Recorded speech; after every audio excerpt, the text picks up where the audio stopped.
அனைவருக்கும் வணக்கம். இந்த வீட்ல இருக்கிற சின்ன பசங்கள கடைக்கு கூட்டு போனா, எனக்கு அது வேணும், இது வேணும்னு கடையில இருக்கிற பெரிய பெரிய பொருளா கேட்பாங்க. எல்லாமே பார்த்தீங்கன்னா 2000, 5000 அந்த ரேஞ்சில கேட்பாங்க.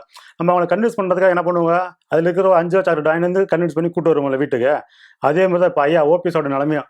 அவர் வந்து இந்த பக்கம் நான் கூட்டணி வைக்க போறேன், நான் தனிச்சு நிக்க போறேன் அப்டின்னாரு.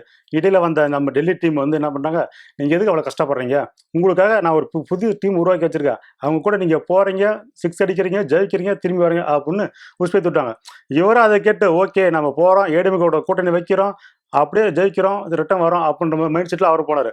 இவங்க என்னன்னா போன பால்ல அப்படியே திருப்பி அனுப்பிச்சு விட்டாங்க. நீங்க வந்து இங்க வரேன்டா அப்டின்னு அவுட் ஆக்கி அனுப்பிச்சு விட்டாங்க. இதனால வந்து ஓபிஎஸ் ஐயா வந்து டென்ஷன் ஆயிட்டாரு. என்னடா அது டெல்லி சொல்லுச்சு, டெல்லி சொல்லி இவங்க கேட்கல அப்டின்ற ஒரு அப்செட் இருந்தாரு. இதனால விரக்தியான ஐயா ஓபிஎஸ் என்ன பண்ணாருன்னா, ஓகே நம்ம வந்து இவங்க நம்ம கூட சேர்த்த மாதிரி தெரியல. நாம தனியா நிக்கிறோம், இல்லன்னா கட்சி ஆரம்பிக்கிறோம், கூட்டணி வைக்கிறோம், ஏடிஎம்கே வந்து வீழ்த்துறோம் அப்டின்ற ஒரு முடிவுக்கு வந்துட்டாரு. இதெல்லாம் பார்த்த டெல்லி மேலிடம் வந்து என்ன பண்ணுச்சு, இவர தனியா விட்டா நமக்கு தான் ஆபத்து. ஏன்னா நமக்கு வர ஓட்டு சில வந்து இவரால வந்து பிரிஞ்சு போறதுக்கு வாய்ப்பு இருக்கு. இதனால வந்து நம்ம ஜெயிக்கிறதுக்கான பலனும் கொஞ்சம் கொஞ்சமா குறையறதுக்கு வாய்ப்பு இருக்கு. எப்படியாவது இவர் வந்து கூட்டணிக்குள்ள கொண்டு வரணும் அப்படின்னு அவங்களும் தீவிரமா முயற்சி பண்ணாங்க. அதுக்காக வந்து பார்த்தீங்கன்னா வச்சுக்கங்க, டிடிவி தினகரன் அப்ரோச் பண்ணாங்க.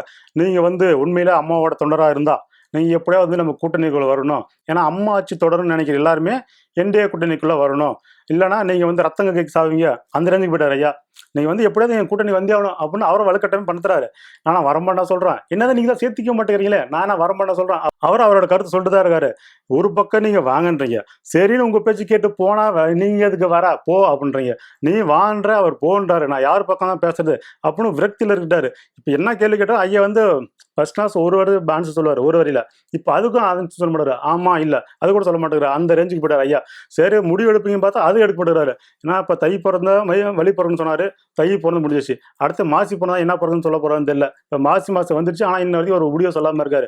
இதனால வந்து என்னன்னா அவருக்கு கூட இருந்தவங்க எல்லாருமே சரி ஓகே ஐயா வந்து இனிமேல் டம்மி பீஸ் போல, இனிமேல் நம்ம ஐயா நம்பி இருந்தா நம்மளோட அரசியல் வாழ்க்கையை கேள்விக்குறியாயிரும். இதனால வந்து நம்ம ஐயா விட்டு விலகிறது நமக்கு நல்லது அப்படின்னு ஒவ்வொருத்தர மற்ற கட்சியில போய் என்ன ஆரம்பிச்சிட்டாங்க. இப்ப ஐயா வந்து தனித்த மரமா நின்றாரு. இப்ப இதனால என்ன ஆகுனா ஐயா வந்து இப்ப எங்க உட்காந்து யோசிக்கணும்னு தெரியாம பேரனுக்காக ஒரு தொழிற்சாலை கட்டிட்டு வர பார்த்தீங்களா, ஏலக்காய் எக்ஸ்போர்ட் கம்பெனி. அதுல போய் உட்காந்து யோசிக்கிறாரு. நம்ம என்ன பண்ணலாம்? எல்லாரும் நம்மள விட்டு போயிட்டாங்க. கட்சி ஆரம்பிக்க முடியல. என்ன பண்ணலாம்? அப்படின்னு அவர் விரக்திக்கே போயிட்டாரு. சரி ஓகே நம்ம விஜய் கூட போலாம் அப்படின்னு பார்த்தாலும், விஜய் வந்து இப்பதான் புதுசா வந்திருக்காரு. நாம முன்னாடில இருந்து ஒரு காலத்துல முதல்வரா இருந்தோம். நம்மள கேட்டு தான் 4 பேர் வேலை செஞ்சாங்க. நாம போய் இப்போ வந்து விஜய்க்காக வந்து நீ தான் முதல்வர் ஆகணும், உனக்காக ஓட்டு போடு அப்படின்னு மக்கள்கிட்ட போய் சொல்ல முடியுமா? இது செட் ஆகாது அப்படின்னு ஒரு விரக்தியா ஆயிட்டாரு. ஏதோ ஒரு பண்ணலான்னு பார்த்தா, சரி ஓகே நம்ம திமுக பக்கம் போயிடலாம் அப்படின்னு போனாலே, அங்கேயே அதுக்கு வாய்ப்பு இல்ல. ஏன்னா இப்ப நம்ம ஏடிஎம்கேவோட விசுவாசியே அப்படி இப்படின்னு பேசுறாங்க. நாமளே போயிட்டு டிஎம்கேவோட சேர்ந்தா வச்சுக்கேன், சே என்ன நினைப்பாங்க அப்படின்ற ரேஞ்சு அவரை உட்காந்து ஃபுல்லா யோசிக்க ஆரம்பிச்சிட்டாரு. இப்படி உட்காந்து யோசிக்கும்போது அவங்க பேரன் குறுக்க வந்துருக்காரு. என்ன தாத்தா தனியா உட்காந்து ரொம்ப நேரம் யோசிக்கிறேன் என்னப்பா அப்படின்னு கேட்டிருக்காரு. அப்போ அவர் சொல்லிருக்காரு, அது ஒண்ணும் இல்ல பேராண்டி, நாம சரி ஏடிஎம்கே கூட இணக்கமா போலாம்னு பார்த்தேன். அதுக்கு முடியல. சரி ஓகே என்டிஏ கூட்டணியில சேரலாம்னு பார்த்தா அதுக்கு ஒரு தனியா ஒரு புது கட்சி ஆரம்பிக்கணும். கட்சி ஆரம்பிச்சு நம்ம இதுல எல்லா தொகுதியும் நின்று ஜெயிப்போம்ன்றது அது டவுட்டா இருக்கு. ஏன்னா அது நமக்கு ஒரு கெட்ட பேர் ஆயிரும். சரி ஓகே நம்ம டிவிக்கு பக்கம் போவோம்னு பார்த்தா இப்ப நாளைக்கு விஜய் தான் முதல்வர் ஆகணும் அப்படின்னு நான் போய் மக்கள்கிட்ட வந்து ஓட்டு கேட்க முடியுமா? ஏன் ரேஞ்சுக்கு நான் இறங்கி வந்து அவரை போய் நான் முதல்வர் ஆகணும்னு பேச முடியுமா? இது செட் ஆகாது. சரி என்ன பண்ணலன்னு தெரியல அப்படின்ற மாதிரி இவர் உட்காந்து யோசிச்சிருந்தாரு. இந்த நேரம் பார்த்து டெல்லியிலேருந்து ஒரு முக்கிய புள்ளியிருந்து தமிழ்நாட்டுக்கு வந்தாங்க. அவங்க வந்தவங்க வந்து சும்மா இல்லாம இங்க இருக்கிற கலர் நிறுவனத்துல ஆரஞ்சாங்க. ஓகே நம்மளோட டீம் வந்து ஸ்ட்ராங்கா தான் இருக்காங்க. நாம ஜெயிக்கிறதுக்கான வாய்ப்பு இருக்கு. பட் இருந்தாலும் ஒரு சில இடங்களை வந்து நம்ம தோற்கிறதுக்கான அறிகுறி தெரியுது. இதை எப்படியா நம்ம சரி செய்யணும் அப்படின்னா இன்னும் யார் யார் உள்ள கொண்டு வரலாம் அப்படின்னு யோசிக்கும் போது ஐயா ஓபிஎஸ் மட்டும் தனியா இருக்காரு. இப்ப இவரை இதை என்ன பண்ணாலும் உள்ள கொண்டு வர முடியல. பட் இருந்தாலும் இவருக்கான ஓட்டு சதவீதம் இருக்கு. அது நம்ம எப்படியாவது அறுவடை பண்ணோம். அதுக்கு என்ன திட்டங்கள் அப்படின்னு யோசிக்கும் போது இவர் டக்குனு ஒரு ஐடியா வந்துருக்குது. எங்க டெல்லிக்கு ஒரு டக்குனு ஒரு ஐடியா வந்துச்சு. என்ன பண்ணலாம்? இவரை நம்ம பயன்படுத்தினோம். பட் அதே நேரத்தில் நம்ம வந்து ஏடிஎம்கேவும் பகச்சக்கூடாது. இந்த பக்கம் இருக்க கூட்டணி கட்சியும் பகச்சக்கூடாது. இவரையும் விட்டு கொடுக்கக்கூடாது. அதுக்கு என்ன பண்ணலாம் அப்படின்னு யோசிக்கும் போது சரி ஓகே ஒரு பொறுப்பு கொடுத்துருவோம். நம்மகிட்ட தான் இருக்கு 1008 பொறுப்பு. அதுல ஏதோ ஒரு பொறுப்பை கொடுத்துருவோம் அப்படின்னு யோசிக்கும் அந்த பொறுப்பு இவர் சரிப்பட்டு வர மாட்டாரு. இவருக்கு சரியான அங்கீகாரம் கொடுத்தா மட்டும்தான் இவரோட ஆதரவாளர்கள் நமக்கு சப்போர்ட் பண்ணுவாங்க. இவருக்கான ஓட்டு வந்து நமக்கு மாறும் அப்படின்னும் போது என்ன பண்ணலாம் அப்படின்னு யோசிக்கும் போது தான் இவங்களுக்கு டக்குன்னு ஒரு ஐடியா கிடைச்சு. என்னன்னா ஆளுநர் பதவி கொடுத்துருவோம். ஓபிஎஸ்க்கு வந்து ஆளுநர் பதவி கொடுத்துட்டா எடப்பாடி ஐயாவும் நம்மள எதுவும் கேட்க போறதில்ல. அவர் கூட்டணிக்கு கட்சியில் இருக்கிறவங்க ஏன் அவருக்கு இதை கொடுத்தும் கேட்க போறதில்ல. இது நம்ம தனிப்பட்ட விருப்பம். அதனால யாருக்கு எந்த டிஸ்டர்ப் இருக்காது. ரெண்டாவது ஏடிஎம்கேவுக்கு இதனால பாதிப்பு வராது. இந்த கூட்டணி கட்சிக்குள்ள விரிசல் ஆகாது. இந்த ஓட்டு அப்படியே நம்ம கன்வெர்ட் ஆகும் அப்படின்னு டெல்லி வந்து முடிவு பண்ணி ஐயா ஓபிஎஸ் வந்து இப்போ ஆளுநராக்கி அழக பார்க்கலாம் அப்படி முடிவு பண்ணிட்டாங்க. சரி ஓகே தமிழ்நாட்டில் கொடுத்தா கூட அவர் ஏதோ ஒன்று பேசி ஏதோ ஏடிஎம்கே ஆப்போசிட்டா ஒரு அறிக்கை விட்டு ஜாலியாக இருந்திருப்பாரு. இவர் சம்பந்தமே இல்லாம நாட் சைடு கொண்டு போயிட்டாங்க. சரி இங்க இருந்தா கூட மனசு ஏதோ அப்படி ஏர்போர்ட்ல வர போக செய்ய ஏதோ ஒரு அறிக்கை கொடுத்துருப்பாரு, ஏதோ ஒரு பிரஸ் மீட் கொடுத்துருப்பாரு. இவர் சம்மந்தம் இல்லாம நார்த் சைடு கூட்டு போயிட்டாங்க. எங்க மணிப்பூர், மகாராஷ்டிரா அப்படின்னு கூட்டு போயிட்டாங்க. ஏன் இங்க இருந்தா அவர் ஆகாதா அப்படின்ற மாதிரி, இல்ல இங்க இருந்தா இவர் டிஸ்டர்ப் பண்ணுவாருன்ற மாதிரி இவங்க அங்க கொண்டு போயிட்டாங்க. இப்ப ஐயாவோட மனநிலை என்னன்னா, நான் ஏதோ கேட்டு வந்தேன். கடைசியில எனக்கு எதுக்கும் சேராம ஒரு 5 லட்சம் சாக்லேட் கொடுத்து அனுப்பிச்சு விட்டீங்கன்ற மாதிரி, நான் இங்கே இருந்து சந்தோஷமா இருந்திருப்பேன். ஏதோ எங்க சொந்த பந்தத்தோட ஜாலியா இருந்திருப்பேன். என்ன எதுக்குப்பா சம்பந்தம் இல்லாம மகாராஷ்டிராவுக்கு தூக்கி போறீங்க, மணிப்பூர் தூக்கி போறீங்க. அது மணிப்பூர் சொல்லவே தேவையில்ல, அங்க எப்படி பிரச்சனை போயிட்டு இருக்குன்ற அந்த இடத்துல தூக்கி போறீங்க நியாயமா? ஓகே, நான் வேணா உங்களுக்கு ஆதரவு தரேன். பட் ஆனா எனக்கு வந்து இந்த ஆளுநர் பதவியெல்லாம் ஒத்து வராது. நான் வந்து தமிழ்நாட்டுல அரசியல் பண்ண ஆசைப்படுறேன். ஏன்னா எனக்கு வந்து அம்மாவோட கட்சி வந்து தொடரணும், அம்மாவோட ஆட்சி தொடரணும். இதுக்காக தான் நான் வந்து பாடுபடுறேன்.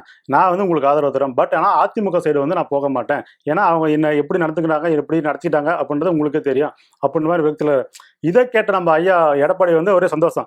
ஓகே, இவர் எப்படி இங்கிருந்து கிளம்பினா போதும். ஏன்னா இங்கிருந்து நமக்கு குடத்துல பண்ணி நாளைக்கு எலெக்ஷன் டைம்ல நமக்கு ஏதாவது எதிராக செயல்படுவாரு, நம்மளோட ராஜதந்திரம் அனைத்து வீணாகிரும். அப்படினால இவர் எப்படி இங்கிருந்து கிளம்பினா சந்தோஷம். அந்த நிலைமை அவர் இருக்காரு. இவருக்கும் சரி ஓகே, நம்ம அரசியலேருந்து விலக தான் முடிவு பண்ணிட்டோம். கட்சி ஆரம்பிக்க முடியாது. சரி ஓகேன்னு கூட்டணியா இப்ப யார் கூட சேர முடியாது. சரி எது கிடைக்கிறத வச்சு யூஸ் பண்ணிப்போம் அப்படின்னு மனநிலைக்கு இவர் வந்துட்டாரு சொல்லப்படுது. இப்ப ஐயா ஓபிஎஸோட நிலைமை என்னன்னா, இப்ப எதுவுமே கிடைக்காம நம்ம அரசியலேருந்து விலகினா நமக்கு தான் அசிங்கம். ஏன்னா இப்ப நம்ம அரசியல் நின்று ஜெயிச்சு நம்ம யாரும் ப்ரூவ் பண்ண வேண்டிய கட்டாயமும் இப்ப நமக்கு இருக்கு. பட் ஆனா அது நம்மளால நிறைவேற்ற முடியுமான்னு டவுட்டா இருக்கு. சரி ஓகே, இந்த பக்கம் கூட்டணிக்கு நமக்கு வாய்ப்பு இல்லை, சரி இருக்கிற வாய்ப்பை பயன்படுத்திப்போம் அப்படின்னு ஐயா ஓபிஎஸ் வந்து இப்போ ஆளுநர் பதவி எடுத்துக்கிட்டாருன்னா எல்லாருக்குமே சாதகமாக போயிடும். ஏன்னா இப்போ எடப்பாடியே வந்து ஹாப்பி ஆயிடுவாரு, டெல்லியும் ஹாப்பி ஆயிரும், ஓபிஎஸ் ஹாப்பி ஆயிடுவார். பட் என்னன்னா இதனால பாதிக்கப்படுறது யாருன்னா ஓபிஎஸோட ஆதரவாளர்கள். ஏன்னா இப்போ அவரை நம்பியே கட்சிக்காக இருந்தாங்க. இப்போ அவரை நம்பியே நம்ம எடப்பாடியை வந்து எல்லாம் எதிர்த்து பிரச்சாரம் பண்ணாங்க. இந்த நிலைமையில இவர் வந்து சுயநலமாக செயல்பட்டு ஆளுநர் பதவிக்கு ஆசைப்பட்டு கிளம்பிட்டாருன்னா, இப்போ அவர் நம்பி இருக்க ஒரு சிலர் எல்லாம் கிளம்பிட்டாங்க. பட் ஏன்னா ஒரு சிலர் இருக்காங்களா, அவங்களோட இப்போ இதனால வந்து ஐயா ஓபிஎஸ் வந்து இப்போ என்ன முடிவு எடுக்குன்னு தெரியாம முடிச்சுட்டு இருக்காரு. இப்போ இடையில என்னன்னா, இப்போ டிஎம்கேக்கு ஆதரவாக வந்து தன்னுடைய கருத்தை சொல்றேன்ற பேர்ல வந்து நான் வந்து இப்போ டிஎம்கே சைட்ல வந்து இப்போ 5000 காசு கொடுத்தாங்களா, அதுக்கு ஆதரவு தெரிவிக்கிறேன் அப்படின்னாரு. ஏன் ஆதரவு தெரிவிக்கிறீங்க அப்படின்னு கேட்டா, இல்ல அம்மாமார்கள் வந்து தாய்மார்கள் வந்து என்னோட திட்டுவாங்க, அவங்க வந்து அவங்களோட எதிராக நான் செயல்பட மாட்டேன், அதனால ஆதரவு தெரிவிக்கிறேன் அப்படின்றாரு. ஒரு பக்கம் பார்த்தீங்கன்னா டிஎம்கே சப்போர்ட் பண்ற மாதிரி பேசுறாரு, இன்னொரு பக்கம் ஆளுநர் பதவி வருது, சரி ஓகே இதை பயன்படுத்திப்போம் அப்படின்ற மாதிரி இருக்காரு. இன்னொரு பக்கம் ஏடிஎம்கே நம்ம வீழ்த்தி ஆகணும், அதனால வந்து அவங்களோட சதி திட்டலாம் முறியடிக்கணும், நாம யாரும் ப்ரூவ் பண்ணணும், அதனால வந்து நம்ம இந்த எலெக்ஷன் நிக்கிறோம் ஜெயிக்கிறோம் அந்த மலையில இருக்காரு. ஆக மொத்தம் இவர் எந்த மலையில இருக்காருன்னு யாருக்குமே தெரியல. ஏன் அவருக்கே தெரியலன்னு சொல்லணும்.